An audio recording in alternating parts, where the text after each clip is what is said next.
Welcome to International Dispute Negotiation, your guide to resolving disputes everywhere.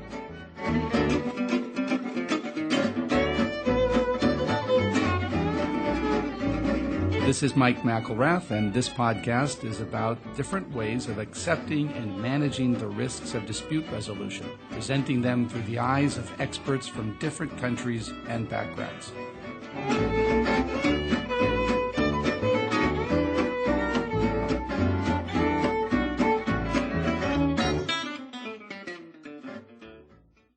Well, great. Well, we're here at the lovely Peace Palace in The Hague, and I'm speaking with Jim Loftus from Vincent & Elkins, Bill Knoll from Mayor Brown in Houston, Tim Tyler, and Richard Deutsch also from the Houston office of Mayor Brown, Rowan Ma.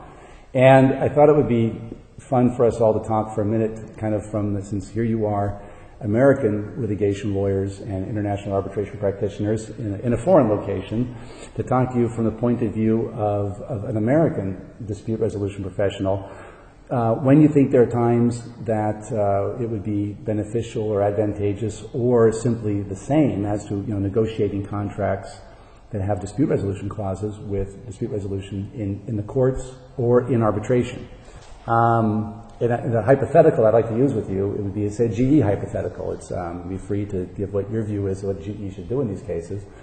But I'd like to start with a domestic arbitration, domestic dispute, or domestic contract, between a GE entity, whether it's GE Energy or it could be my company, GE Oil and Gas, selling to another U.S.-based company, and then maybe we can gradually extend that hypothetical elsewhere. So a simple U.S. transaction between U.S. companies, let's say it's a GE in Atlanta or Houston selling to a U.S. customer in Minneapolis, California, or New York. Jim, why don't you give us your initial view? What would you recommend as a dispute resolution clause in that contract? For an entirely domestic American dispute, I think you're going to find yourself far better off with most of the time with litigation, with appropriate damages limitations. There would be circumstances in which arbitration would be preferable, but it will typically be when you expect the dispute to be very technical, such that you'd want the dispute to be decided by someone who really understood the subject matter, where you expect that you need to have confidential information preserved so that you can enforce confidentiality, or where you think there might be some need to enforce that dispute abroad. For whatever reason, even though it's domestic, you may have a parent company guarantee, for example. Those are the circumstances in which I think I might look at arbitration.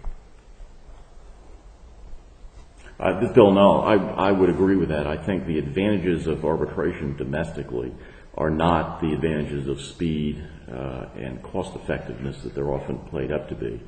But I think the advantages come in the ability to tailor the proceedings to special needs. If you can anticipate what your dispute is likely to be about, so that it does or does not require expertise, or that would assist in resolutions as opposed to having a judge of general competence or a jury. I think the necessity of having limitations on damages, punitive damages, whatever, I think is very important. But I think it comes down to what your dispute is likely to be. Well, what if the contract tries to deal with that with the court dispute resolution? For example, if the contract specifically says, it has a limitation of liability clause, it says no consequential damages, no punitive damages. In that case, it might be looking at, say, court litigation or arbitration at somewhat equal footing. And assuming that, say, for example, confidentiality is a concern, I think we'd all agree that confidentiality isn't a given in arbitration. It's probably, if it's important, you should probably put it into your contract. Absolutely. But let's assume that we think that, I guess the only real concern here at this point might be, and it's a purely domestic transaction, might be the technical competence of the arbitrator. There's going to be a highly technical dispute. I mean, is arbitration really an advantage in that case? Or do you think that in court litigation you might be able to find, you can present experts who can put your case on? I would tend to, this is Tim Tyler from Mayor Brown, I tend to agree with what had been said before. I think if it's a highly technical dispute, as Jim had just mentioned, that really tends to push you toward arbitration, because assume that you have a choice of forum, just a selection of a court. There's a reasonable possibility that you'll wind up with a jury, unless I guess you can make people waive jury trials, but that's one more little complexity in negotiating it that you might not want to deal with. And to try and present a highly technical case in front of a jury is just a pretty difficult undertaking, and it's likely to increase the cost of litigating that, right? Whereas if you have an arbitration, you've already, in some sense, bought expertise or bought an ability to present a case in a little more complex way, in a little more full way. So you can tell your true technical story, whereas you couldn't do that. Michael, there are two circumstances that might, and let me add to what Tim has said, that you might find arbitration to be to your advantage. One is that damage limitations, if they are particularly important in the commercial transaction you're in, are curiously more enforceable in arbitration than they are in litigation. The reason being is that almost every state law provides that the court can avoid a limitation on damages for certain circumstances.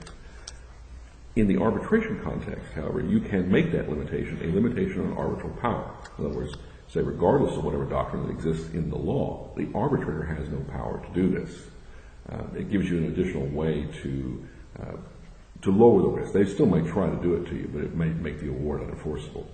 The second thing you can do, and this is something that I think has made arbitration domestically a little more palatable to people in an era when court litigations become very large and complex, is you can use time limits in arbitration. You can say, for example, that the tribunal will render an award 9 months from the day the chairman has been appointed. In certain districts in the United States, for example, the Eastern District of Virginia, where you can get a trial in, 4 to 6 months, this is not an issue. But in other dockets, for example, the Southern District of New York, Southern District of Texas, where the dockets are very long and crowded with criminal and social security cases, that might be an option.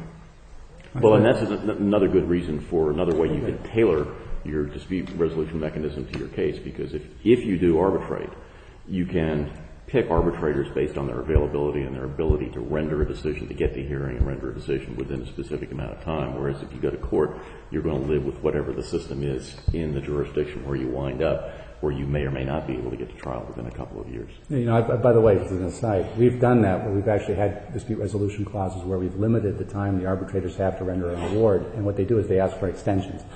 And they kind of strong-arm you into giving them. But that's one of the inevitable problems that you get with arbitration. Let me take the hypothetical, though, now, the negotiation, which is not an unrealistic one. I think this is something that probably happens every day, if not more than once every day, somewhere in GE. We're now selling as a U.S. entity, as a seller. We could be a buyer, but in this case, we're the seller. And the other party, the buyer, is a company located in a country that's got pretty good courts. It could be the UK or, let's say, France. Both have technically competent courts. They handle expert issues differently. In the UK, they'll be, in a court proceeding with appointed experts. In France, it may well be that the judge will simply appoint an expert to go out and render a report, and the judge may follow what's in that report if it's a technical dispute. But presumably now you've addressed the technical capabilities concerned potentially. Might there be arguments here to prefer the courts, or do you think you might still want to prefer arbitration, assuming that you're okay with accepting dispute resolution in the courts of the opposing, of the other party? And we're still an American party, right? We're still an American party. Right. We're GE, we're in Houston or Atlanta or Cincinnati or someplace in the U.S., and the buyer, we're the seller. Buyer is located, let's say, in the UK or France. We've tried to insist on dispute resolution in the U.S. Let's take this into the hypothetical. U.S. courts are no longer available. We tried that. They don't want to be in the U.S. courts. We can't convince them. We've tried to have even arbitration in New York or some other places. They won't accept that. It's going to have to be dispute resolution somewhere else. They've all told us they would accept dispute resolution in their own courts. So if it's a UK party, they're fine with dispute resolution in the UK courts. If it's a French party, they'll take Paris or Nanterre as the courts. What would you advise the negotiating manager on this?